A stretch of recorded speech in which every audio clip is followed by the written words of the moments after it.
বাংলাদেশ লড়াই করবে নিজেদের অপোনেন্ট হিসেবে। তবে এই ম্যাচে কারা কি নিচ্ছে, হ্যান্ড গার্ডে কার হাতে কি থাকছে সেটাই লক্ষ্য করার বিষয়। এখন পর্যন্ত রিভিউ করেনি বাংলাদেশ টপ ওয়ানের 3টি প্লেয়ার, তবে একটি প্লেয়ার হাতে নিয়েছে পিস্তল। তবে লং ডিস্টেন্স থেকে একের পর এক চার্জ যাচ্ছে M500 দিয়ে। হোয়াট ডু ইউ থিংক, এবার কি রাশিং মোডেই থাকবে কিনা? আরো একবার রেড হাউস কুটুসকে দেখতে পাচ্ছি নেজাদকে সাথে নিয়ে পুশ করতে বিডিটো ওপেনের সাইডে। বিডিটো ওপেনের প্রত্যেকটা প্লেয়ার অলরেডি রেডি। এবার মনে হচ্ছে কেন জানি ভালো পজিশন অবটেন করেছে চারজন প্লেয়ারই, একটু গুছালো ডিস্টেন্স মেইনটেইন করে রয়েছে। মাহফুজকে ধরা হয়েছে, এখানে মাহফুজ ড্যামেজ খাচ্ছে, নিজে ড্যামেজ দিচ্ছে, বাট সামহাউ ব্লেডের কাছে পরিচিত হতে হচ্ছে ক্লোজ রেঞ্জে। সেখানে প্রান্ত অবশ্য চলে আসে ব্যাকআপ দেওয়ার জন্য, সাথে একজন প্লেয়ার রয়েছে। গোল টু বিডিটো ওপেন স্টার্টিং দুজন মেম্বারকে হারিয়েছে।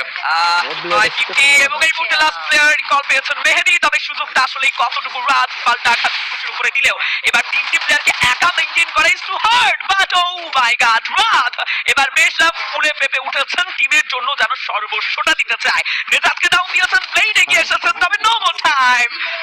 রেড হকস জানেন রাউন্ড হাতছাড়া করা যাবেই না, যেভাবেই হোক না কেন। আরো একবার লাস্ট প্লেয়ার মেহেদী, এন্ড তাকে গুড বাই জানিয়েছে ফ্লিকার, এন্ড গুড বাই। প্রথম রাউন্ডে